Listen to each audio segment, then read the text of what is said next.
बड़ी खबर जो आ रही है खेरसौन से।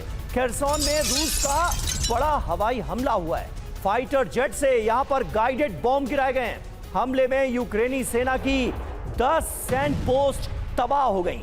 10 सैन्य पोस्ट जो हैं वो बर्बाद हो गई हैं, तबाह हो गई हैं। इस हमले में फैब 500 बॉम्ब से यूक्रेन पर यह हमला रूस की तरफ से किया गया।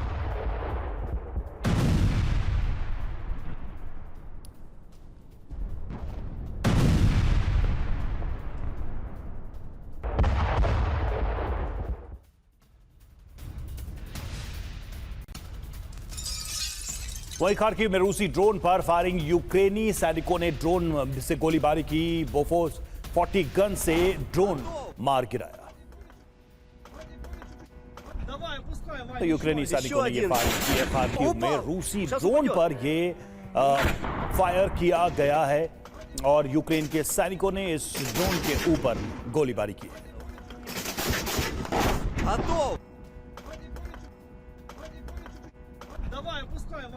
Еще один. Упал. Сейчас упадет. और अब एक और तस्वीर आपके सामने आने जा रही है पूर्वी यूक्रेन से। पूर्वी यूक्रेन में रूसी सेना का बारूदी प्रहार हुआ। यह देखिए, यूक्रेनी सैन्य पोस्ट पर जोरदार बमबारी की गई है। यूक्रेन के कई सैन्य पोस्ट को इसी तरह तबाह कर दिया गया। गेपार्ड एंटी एयरक्राफ्ट को भी नष्ट कर दिया गया।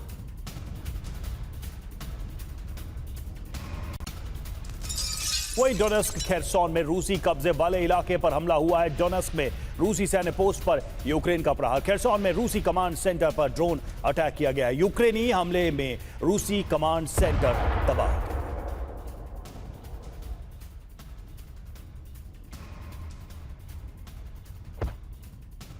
और बड़ी खबर यह है कि रूस यूक्रेन में एटमी टकराव की आशंका बढ़ती जा रही है। रूसी हमले पर यूक्रेन का बहुत बड़ा दावा सामने आया है। यूक्रेन पर रूस की एटमी अटैक की कोशिश। रूस की मिसाइल में यूरेनियम वॉरहेड मिला, यह आरोप लगाया गया है यूक्रेन की तरफ से।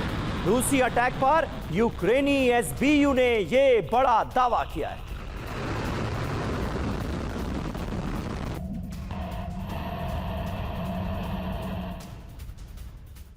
तो देखिए, डे 1 से इस बात की आशंका तो जताई जा रही थी कि कहीं ये जंग एटमी जंग में तब्दील ना हो जाए, लेकिन अब कुछ ऐसा हुआ है जिसके बाद हर किसी के जहन में ये सवाल हो रहा है, उठ रहा है कि कहीं ये जंग एटमी जंग में तब्दील ना हो जाए, बदल ना जाए। क्योंकि यूक्रेन की तरफ से जो दावा किया गया है, जो बड़ा आरोप रूस के ऊपर लगाया गया है, वो तो इसी तरफ इशारा कर रहा है। यूक्रेन जंग में एटमी एंट्री हो गई है क्या? कीव के 5 बड़े दावे। पहला, रूस ने परमाणु हमले की कोशिश की, यह कहा गया है। यूरेनियम वॉरहेड वाली मिसाइल से हमला किया गया है, किसी वजह से मिसाइल में धमाका नहीं हुआ। चेर्निहिव में रूस की एटमी मिसाइल मिली है। R-60 air to air missile uranium से लैस थी, यह खुद यूक्रेन की तरफ से कहा गया है। दावा किसका है यह भी आपको बता दें, सिक्योरिटी सर्विस ऑफ यूक्रेन ने ये दावा किया है। जरूरी बात यह है कि चेर्निहिव पर यह मिसाइल अप्रैल में दागी गई थी। तो देखिए, कुल मिलाकर यूक्रेन जंग में क्या यह मान लिया जाए कि एटमी एंट्री हो चुकी है? यूक्रेन के इस दावे में आखिर कितना दम है, यह समझना होगा। और देखिए, पुतिन का यूरेनियम ब्रह्मास्त्र, यूक्रेन विनाश का साक्ष्य मिला है। इस बार रूस ने गेरैन 2 ड्रोन में R-60 मिसाइल लगाई थी। हेलीकॉप्टर और फाइटर जेट गिराने के लिए इसका इस्तेमाल किया गया था। मिसाइल में डेप्लेटेड यूरेनियम वॉरहेड लगाया गया था। डेप्लेटेड यूरेनियम होता क्या है यह भी आपको बता दें। संवर्धित यूरेनियम बनाने की प्रक्रिया में मिला, दरअसल ये एक तरह का बाय प्रोडक्ट है। संवर्धित यूरेनियम के मुकाबले ये कम खतरनाक माना जाता है। ऐसे यूरेनियम में 40% कम रेडियो एक्टिव तत्व होते हैं। छोटे दायरे में रेडिएशन की तरह नुकसान की आशंका होती है।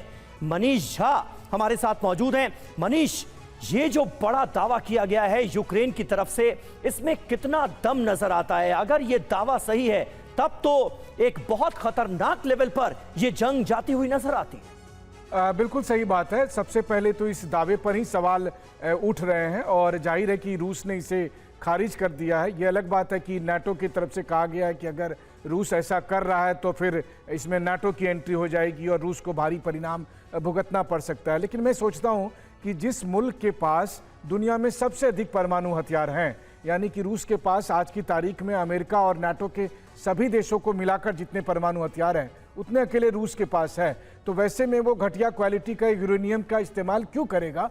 वो तब जबकि अगर उसे इस जंग में जहां पर कि जमीनी तौर पर वो काफ़ी मजबूत स्थिति में है, तो वैसी स्थिति में वो क्यों एक ऐसे हथियार का इस्तेमाल करेगा जिसको लेकर पूरी दुनिया उनसे सवाल करेगी।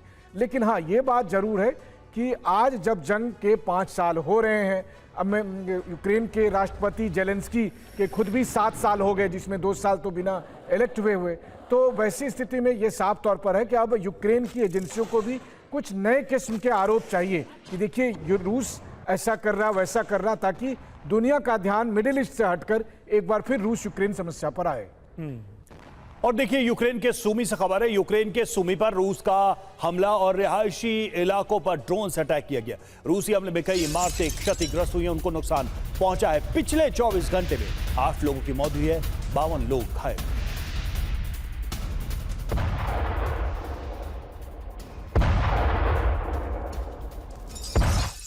और अहम खबर है, यूक्रेन के कई इलाकों पर रूस का मिसाइल अटैक हुआ है। रूस ने यूक्रेनी पोस्ट पर दागी बैलिस्टिक मिसाइलें, ये देखिए 150 से ज्यादा ड्रोन से भी यूक्रेनी पोस्ट को इस बार किया गया है टारगेट।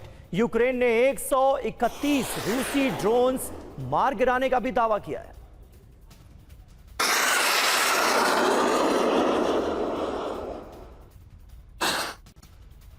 वहीं यूक्रेन वॉर के बीच रूस का परमाणु युद्धाभ्यास, जमीन, समंदर और आसमान में वॉर ड्रिल।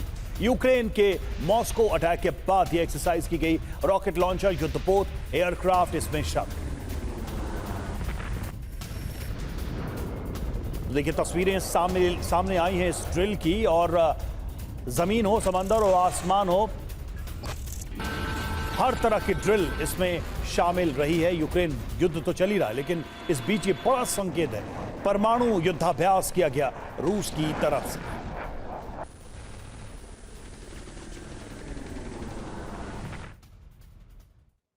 तो देखिए पुतिन का न्यूक्लियर ब्लास्ट, आगे क्या एटमी वॉर हो सकती है, ये बहुत बड़ा सवाल है। जो खबरें आई हैं उसके हिसाब से अगर देखें तो बड़ी खबर क्या है, रूस की न्यूक्लियर वॉर ड्रिल जारी है। तस्वीरें उसकी सामने आई हैं।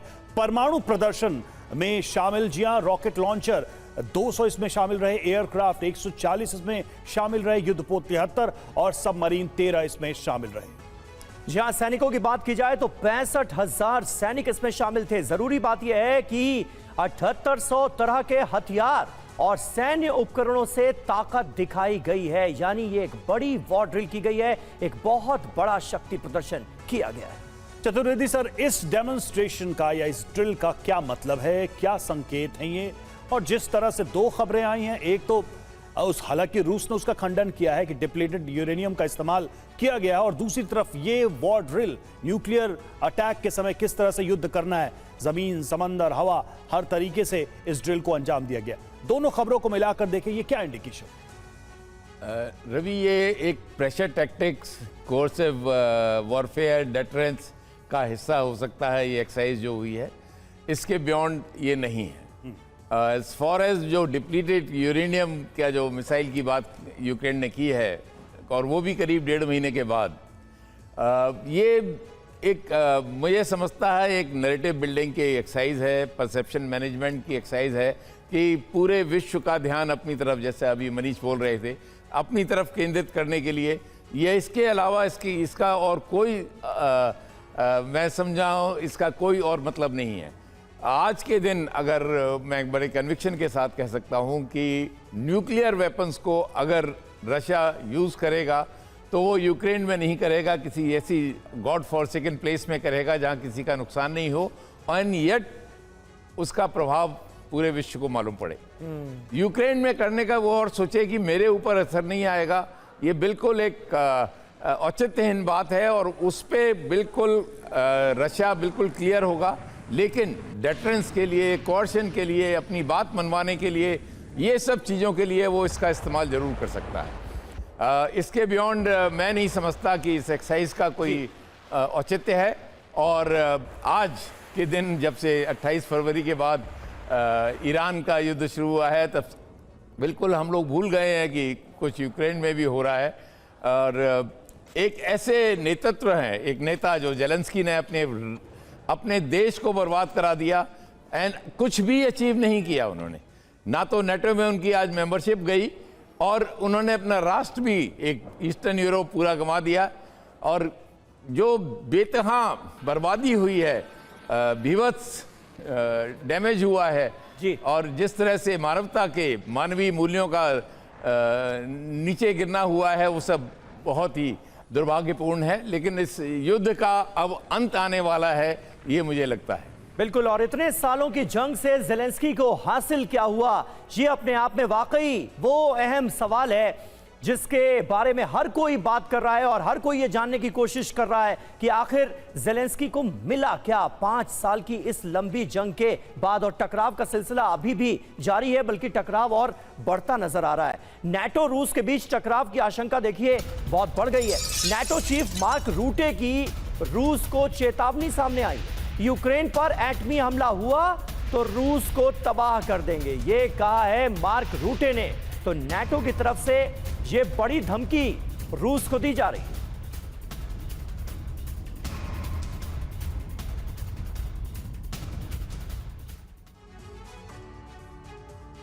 तो देखिए, कुल मिलाकर नाटो ने आक्रामक रुख दिखाया है। नाटो वर्सेस रशिया परमाणु युद्ध का भी जिक्र किया गया है। मार्क रूटे की चेतावनी क्या है, पहले आपको यह बताते हैं। यूक्रेन पर परमाणु हमला हुआ तो रूस को तबाह कर देंगे, यह कहा गया।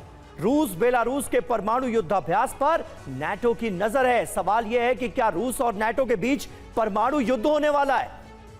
जरा इसका मतलब भी समझने का प्रयास करते हैं। रूस के साथ जंग में नाटो यूक्रेन को अकेला नहीं छोड़ेगा, एक बात तो यह तय दिखाई दे रही है।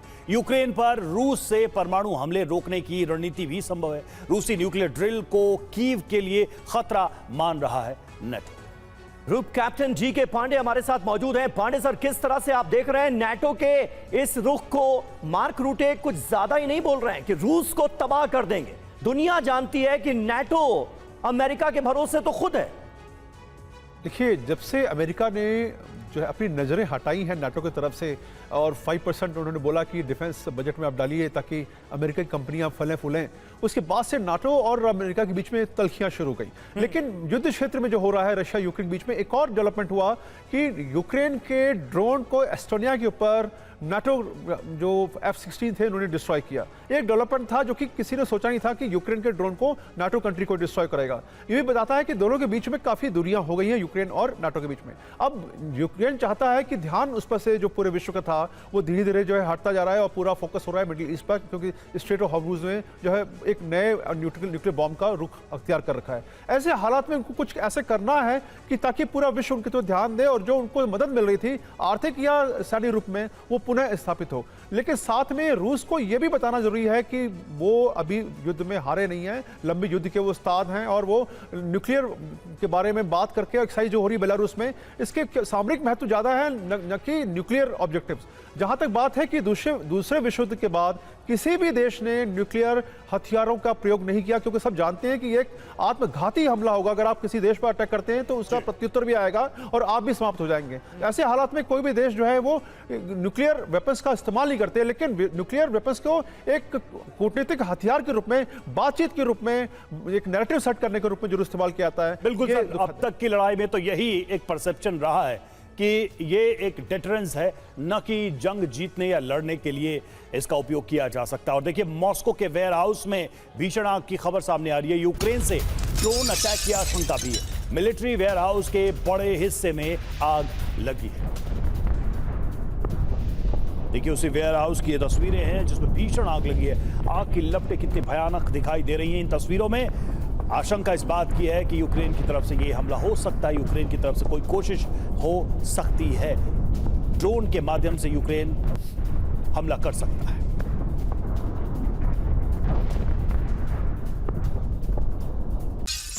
और वहीं ब्लैक सी में रूस और नाटो के बीच टेंशन नजर आ रही है। ब्लैक सी के ऊपर रूस और ब्रिटेन की टक्कर। रूस ने ब्रिटेन के निगरानी जहाज को रोका रूसी Su-35 ने रिवेट जॉइंट को खदेड़ा। ये देखिए तस्वीरें, सिर्फ 19 फीट की दूरी पर थे दोनों विमान।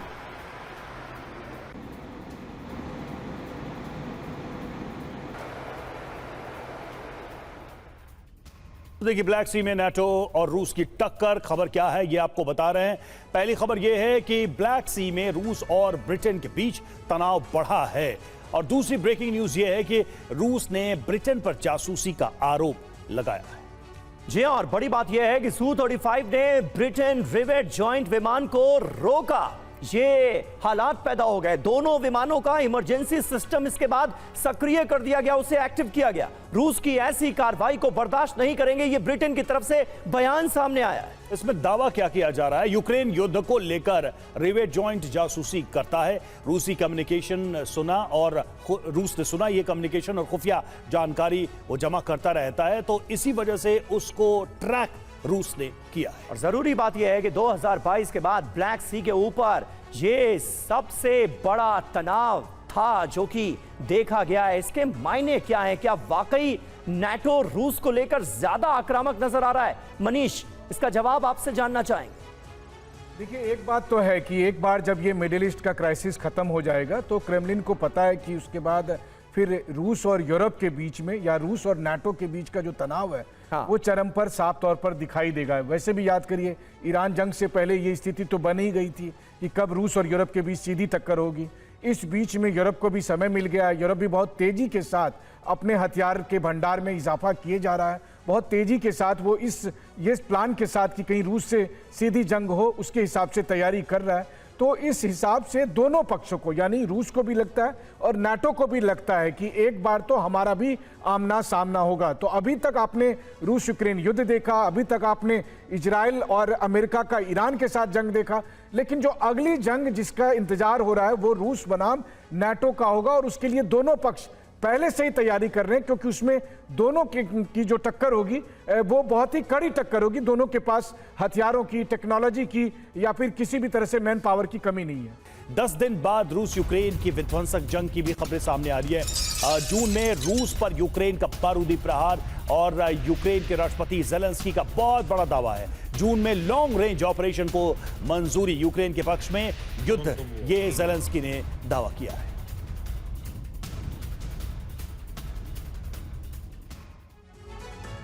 तो देखिए, 10 दिन बाद महाविनाश के आसार हैं। ज़ेलेंस्की क्या दावा कर रहे हैं? जून में रूस पर बड़े स्तर पर हमले होंगे, लंबी दूरी के नए ऑपरेशन को मंजूरी दे दी गई। रूस में लॉन्ग रेंज अटैक ज्यादा प्रभावी साबित होंगे। कीव की फौज को ज्यादा नुकसान पहुंच रहा है।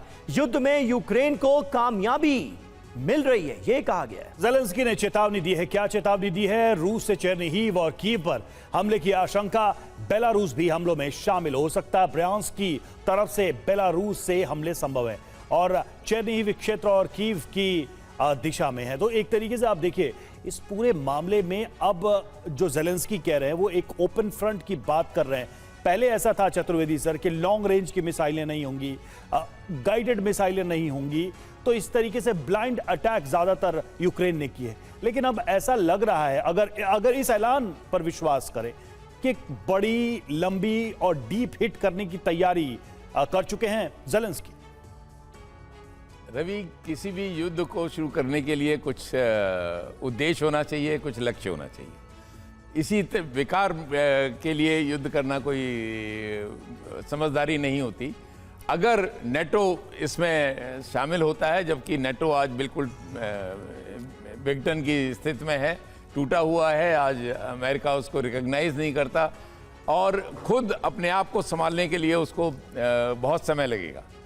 इस स्थिति में अगर आप देखें तो नेटो क्यों अटैक करेगा रशिया के ऊपर, ये समझदारी नहीं होगी।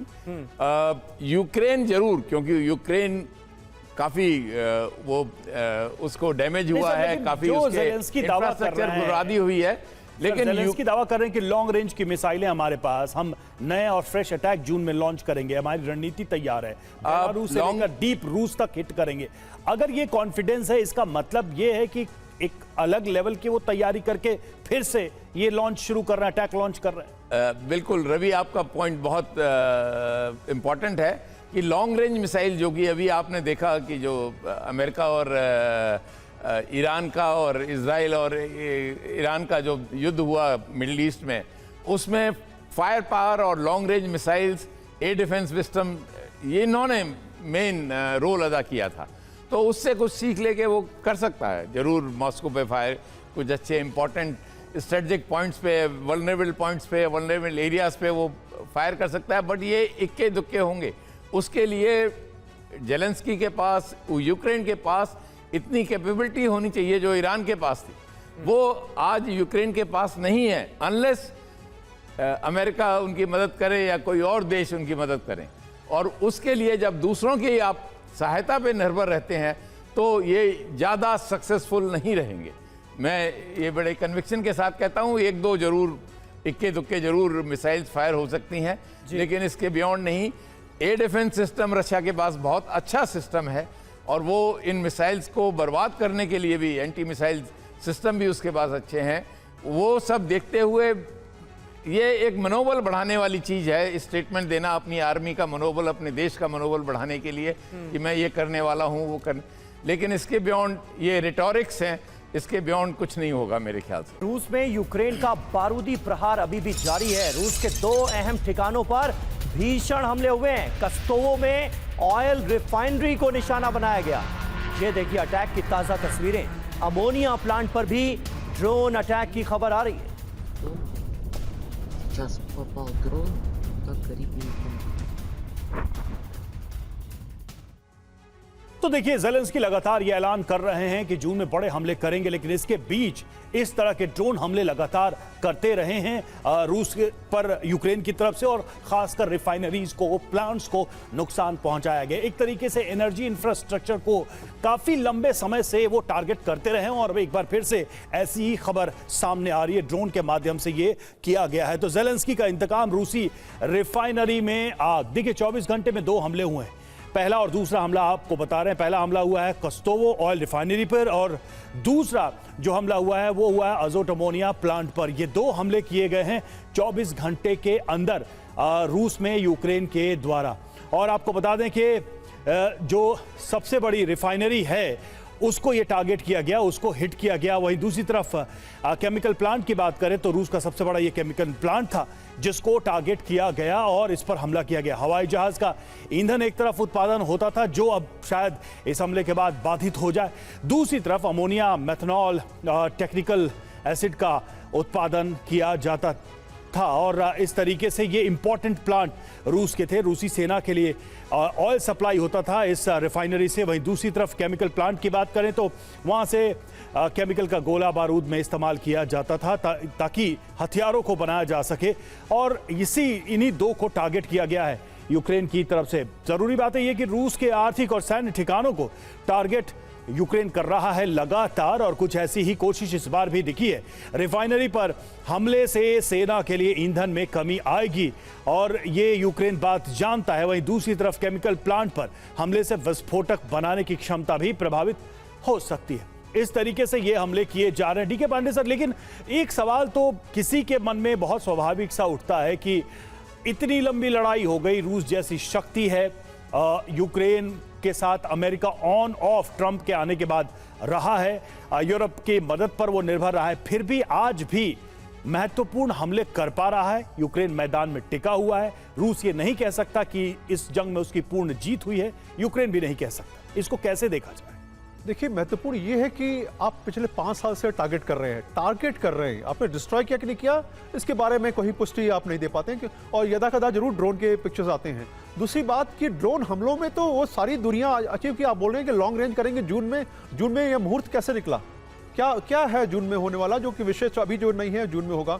तीसरी बात कि आप अगर प्लान कर रहे हैं तो टारगेट आपने रखा एनर्जी सोर्सेज को, उससे उनको डैमेज नहीं हो पा रहा क्योंकि आपको सस्टेन करना होगा, उसको इस ढंग से डैमेज करना होगा कि जो उनके सैन्य जो प्रोजेक्ट्स हैं वो प्रभावित हों। ऐसा नहीं हो पा रहा है, यही कारण है कि रूस जो है लगातार वो चोट पहुंचा रहा है। और जिस प्रकार से ड्रोन के निर्माण के अंदर यूक्रेन ने काफ़ी महारत हासिल की है, वेस्टर्न मीडिया इसमें भरा हुआ है कि ड्रोन जो है बना रहा है। और इवन जेलेंस्की ने ऑफर किया ईरान को और सारी मिडिल ईस्ट कंट्रीज को कि वो ड्रोन सहायता उनको देने के तैयार हैं। तो ऐसी दशा में जब आप उस्ताद हैं तो वो क्यों नहीं अचीव कर पा रहे हैं जो कि आप चाहते हैं? क्योंकि आपके चाहने में और आपकी मारक क्षमता में दोनों में बहुत ज़्यादा अंतर है, और ये अंतर इसलिए है क्योंकि आपने पूर्णतः प्लान नहीं किया और केवल मात्र एक नैरेटिव के ऊपर लड़ाई आप जारी रखे हुए हैं। ऐसे हालात में एक लंबी लड़ाई के में आप नैरेटिव चलना कहां तक सार्थक बिल्कुल होगा? सही बात है। और अभी तो उदाहरण सवाल ये है कि पुतिन की तरफ से जो मिसाइल मारी गई रूस की तरफ से, उसमें यूरेनियम वॉरहेड था या नहीं था? मनीष,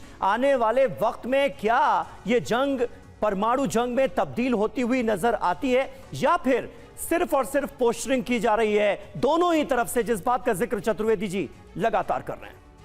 देखिए, रूस यूक्रेन युद्ध का जहां तक सवाल है, 5 साल के दरमियान प्रेसिडेंट पुतिन और रूस ने काफी संयम का परिचय दिया है, इस रूप में कि अगर वो चाहते तो वो और अधिक टेरिटरी गेन करने के लिए बेलारूस के जरिए कीव की तरफ बढ़ सकते थे, जिसकी आशंका जेलेंस्की जताते हैं, लेकिन उन्होंने नहीं किया। बार बार ये कहा गया कि परमाणु हथियार का इस्तेमाल करेंगे, लेकिन उन्होंने नहीं किया, क्योंकि उन्हें भी पता है कि असली लड़ाई यूक्रेन से नहीं लड़ी जा रही है। असली लड़ाई जिन मुल्कों से लड़ी जा रही है, जब उनके साथ आमना सामना होगा, जैसे कि अगर यूरोप के साथ जिस वक्त रूस की सीधी टक्कर होगी, उस वक्त रूस जो रियायत यूक्रेन को दे रहा है वो रियायत यूरोप को नहीं देगा, और उस वक्त अगर रूस को कहीं से खतरा महसूस होगा तो शायद वो अपने परमाणु हथियारों से लैस हुए मिसाइल का इस्तेमाल कर सकता है। मनीष, ये भी हो सकता है कि उस दिखाई दे रही या आने वाली भविष्य की लड़ाई के लिए रूस अपनी ताकत को प्रिजर्व कर रहा है, क्योंकि देर सवेर उसे पता है कि शायद ऐसा हो भी जाए और तब ज्यादा तैयारी की जरूरत पड़ेगी।